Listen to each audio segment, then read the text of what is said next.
ओम शांति। आज का बहुत सुंदर क्लास कि अगर आप अपने साथ हो रही परेशानियों से परेशान हो चुके हैं, थक चुके हैं, तो क्या करें। तो कुछ बातें, कुछ परेशानियां ऐसी होती हैं, उनसे बहुत ज़्यादा उलझना पड़ रहा है, या यूँ कहें कि कई कार्मिक अकाउंट हमारे सामने आ गए हैं। कई परेशानियां ऐसी आ जाती जो हमें रास्ता ही नहीं मिल रहा। तो करें आखिर क्या। तो ऐसी सिचुएशन में बहुत ही श्रद्धा भाव और विश्वास के साथ उस व्यक्ति को या बात को अपने बाबा को अर्पित कर दो। सबसे सहज रास्ता है। जब हमें रास्ता समझ में ना आए तब उस व्यक्ति या बात को भगवान के अर्पण कर दो। सच्चे हृदय से अर्पण करो। ये व्यक्ति है, ये समस्या है, यहाँ जब हमारी सामर्थ्य काम नहीं कर रही तो बाबा ये आपके हवाले करते हैं। अब आप देखो, अब मैं वो करूँगा जो आप मुझसे चाहते हैं। और बाबा क्या चाहता है?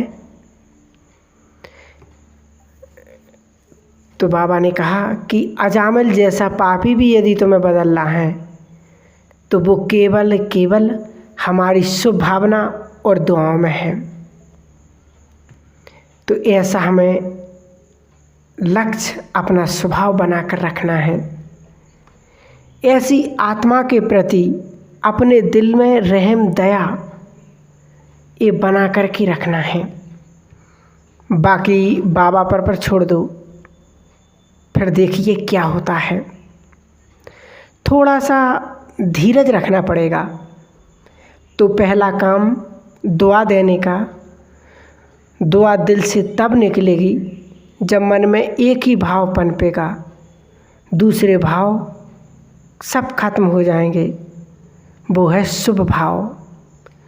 जब तक हमारे मन में शुभ भाव के बदले दूसरे भाव रहेंगे तब तक हमारे मन से शुभ भाव नहीं निकल सकते हैं।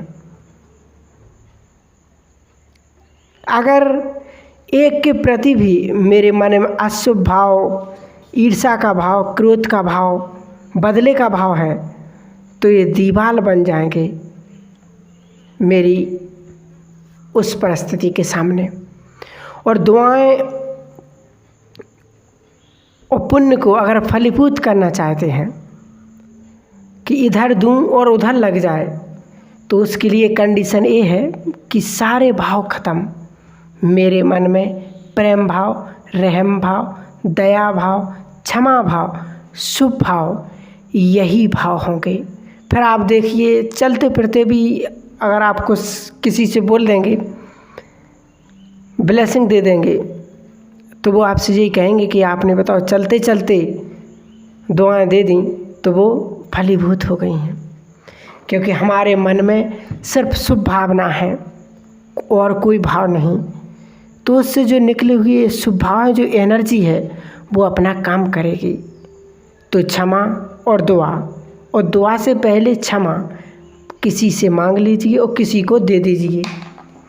हम संगम युग के उस कगार पर आ पहुँचे हैं जहाँ समय हमें इजाज़त नहीं देता उलझने की।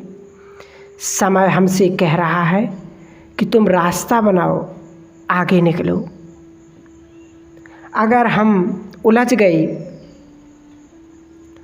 तो समय आगे चला जाएगा। समझदार व्यक्ति वो होता है जिसके हाथ में दो चीज़ें हमेशा रहती हैं। बहुत कम लोगों के जीवन में ऐसा देखने को मिलता है। दोनों मिलती ज़रूर है परंतु आगे पीछे मिलती है। वो है समय और समझ। अक्सर करके देखा होगा, जब हमारे पास समय होता है तो समझ नहीं होती है और जब मेरे पास समझ आती है तो मेरे हाथ से क्या चला जाता है? समय। अभी बाबा हमें समय का भी क्लियर इशारा दे रहे हैं और समय रहते समझदारी से मुझे क्या करना है वो बाबा हमें बता भी रहा है। तो अभी समय रहते समझदारी से मुझे सारे कर्म बंधनों को बहुत तेज़ी से, बहुत सकारात्मक चिंतन के साथ डाउन करना है, उनको बढ़ाना नहीं है। पिछले जो मोटी मोटी गांठें हैं कई जन्मों की, वो अभी तक खुली नहीं हैं। पूरी ताकत से सामर्थ्य लग रही है उनको खोलने में, बैलेंस लग रहा है, परंतु वो खुल नहीं रही। तो सोचिए अब अंत के समय में तो यूँ समझ लीजिए कि संगम युग के हम इस कगार पर क्लोजिंग के समय पर गुजर रहे हैं। अब क्लोजिंग का वक्त है, नई नई गांठें बनाने का वक्त नहीं है। और यदि मैंने अभी नई नई गांठें बना ली, मन से, वचन से, कर्म से, व्यवहार से, तो ना मेरे पास वक्त है और ना भगवान मेरे फेवर में है, क्योंकि उसकी डायरेक्शन नहीं है। लेकिन मैंने खिलाफ जाकर यदि ये गांठें बना ली तो ये खोलना बहुत असंभव है। और ये जब खुलेंगी तो इनके खुलने का तरीका बड़ा ही, शायद मैं फेस ना कर पाऊँ उस चीज़ को। तो अटेंशन देंगे तीव्र पुरुषार्थ में। एक पुरुषार्थ ये भी करना है, बस दृढ़ संकल्प के साथ मुझे अमृत वेला शुरू करना है। भगवान से अपने दिल की बात कहनी हर रोज़ स्व इच्छा से, हमारे कहने से नहीं, आपकी दिल की आवाज़ हो कि मेरे बाबा अब भूल कर भी अब कोई भूल मुझसे ना हो। क्या कहेंगे? अमृत वेले हम भगवान को अर्जी लगाएंगे कि अब भूल कर भी कोई भी भूल मुझसे ना हो, क्योंकि भूलों की भरपाई करने का समय वो है। अब वो गया, और जो हो गई हैं या पूर्व जन्म में हो गए हैं या जाने अनजाने में हो गई, विकारों के बस हो गई, उनकी हम क्षमा याचना करें, उन्हें हम स्वीकार करें। देखिए, क्षमा तब मिलती है जब हम दिल से क्षमा बोलते हैं, जब हम अपनी गलती को रियलाइज करते हैं, स्वीकार करते हैं, तो क्षमा इजीली मिल जाती है। और मान लीजिए जोर ज़बरदस्ती से किसी के कहने से, अच्छा ठीक है सॉरी, अच्छा ठीक है बोल दिया ना सॉरी, तो एक कैसा तरीका है सॉरी बोलने का। दूसरे को क्या लग रहा है कि इसको रियलाइज हुआ। जब हम अपनी भूलों को रियलाइज करते हैं, भगवान के सामने बैठकर नतमस्तक होकर क्षमा याचना करते हैं और ये संकल्प करते हैं कि अब भूल कर भी भूल ना हो, ये मेरी इच्छा है, तो पूरी कायनात, पूरी प्रकृति, भगवान सबकी मदद, सबकी शक्तिशाली शक्ति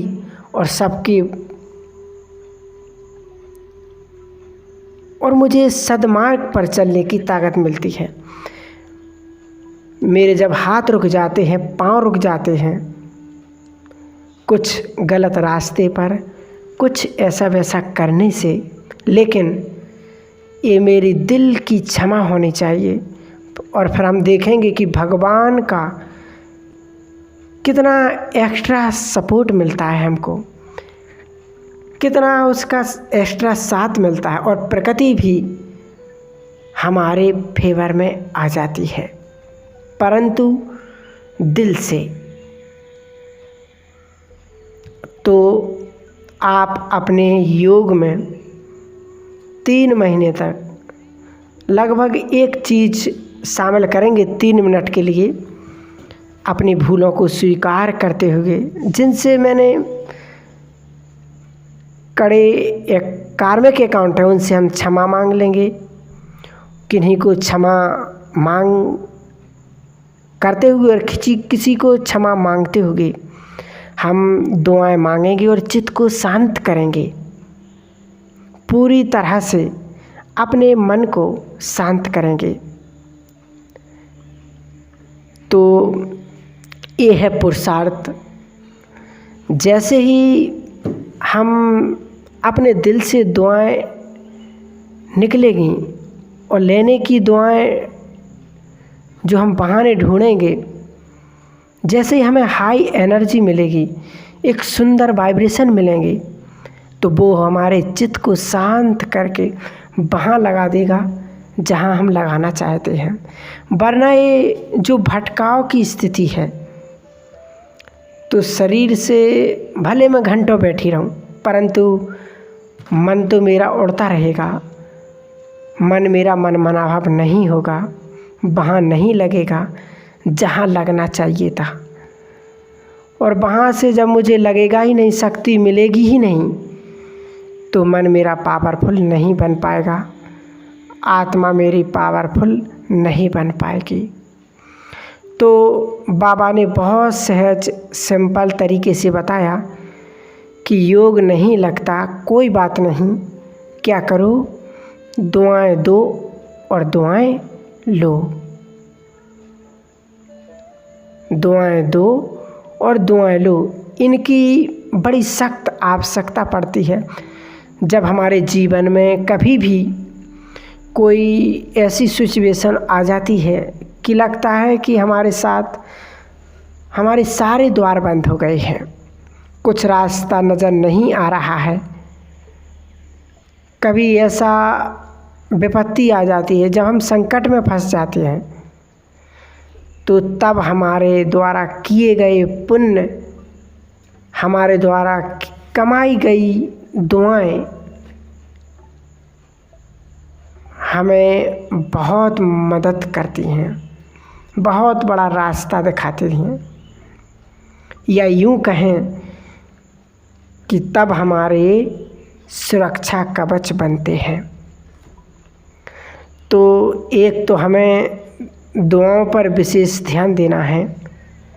सुबह उठते ही विश्व के गोले पर बैठकर, पूर्वज बनकर, पूर्वज की स्मृति में आकर, जब जब हम जिस स्वरूप को स्मृति में लाते हैं, उसी हिसाब से हमारा माइंड सेट ऐसा तैयार होता है कि हमारे अंदर जो समृद्धि है वो पैदा हो जाती है। इसीलिए बाबा ने कहा है, स्मृति से ही समृद्धि आती है, सामर्थ्य आता है। क्यों? क्योंकि स्मृति मेरा माइंड सेट करती है। तो पूर्वज के स्मृति में हम बैठेंगे। हम सब पूर्वज हैं, ये हमें स्वीकार करना है। पूर्वज मतलब जो पूर्व में जन्मी हुई आत्माएं, आदि में जो जन्मे हैं, वो कौन थे, सतयुग में कौन थे, अब कहाँ हैं, अब यहाँ हैं। तो इस हिसाब से जो सृष्टि के आदि में आत्माएं ऊपर से नीचे उतरी, वो कौन हो गई? पूर्वज। तो मैं पूर्वज हूँ। पूरे विश्व के ग्लोब को, जैसे आपने एक चित्र देखा होगा दादी जानकी जी का, उनके हाथ में एक ग्लोब दिखाते हैं। और यहाँ से अपने भ्रकुटी से क्या जा रही है, लाइट। अब वही इमेजिन कीजिए, वही विजुलाइज कीजिए, मेरे हाथ में विश्व का ग्लोब है, मैं आकाश तत्व के बीच में खड़ी हूँ और पूरे विश्व की आत्माओं के लिए मैं संकल्प कर रही हूँ। बहुत ही शुभ भावनाओं के साथ पूरे विश्व की आत्माओं का कल्याण हो, सबका चित्त शांत हो, ऐसी दुआएं, ऐसे वाइब्रेशन हमें फैलाने हैं। सबके जीवन में खुशियाँ हों। सुबह उठते ही दुआएं देना अगर हम शुरू कर देंगे तो फिर देखना आपके जीवन में चमत्कार सा होने लगेगा। जो भी हमसे मिलते हैं, जो इसको हम देखते हैं, जो भी हमसे मिलता है, सिर्फ 1 सेकंड लगता है, जिसको भी मैं देखूं उसको दुआ दी, मन ही मन हमें दुआ देना है, इसका कल्याण हो, इसका भला हो, जिस काम के लिए जा रहे इसका वो काम बने, इस पर भगवान की दृष्टि बनी रहे, इस पर बाबा का आशीर्वाद बना रहे। जब इस प्रकार हम अच्छे संकल्प उनको देंगे, पूरा दिन करके देखिए तो आपको अंदर से आपको एक इच्छा होगी कि अब मैं योग करूं। और जब हम योग करने बैठेंगे तो इतना सुंदर मिलन होगा, क्योंकि आज चित्त शांत है, वो भटका नहीं है, हमने अच्छे काम में लगा दिया है। तो हमें ऐसा श्रेष्ठ पुरुषार्थ अब समय रहते हुए करना है। ओम शांति।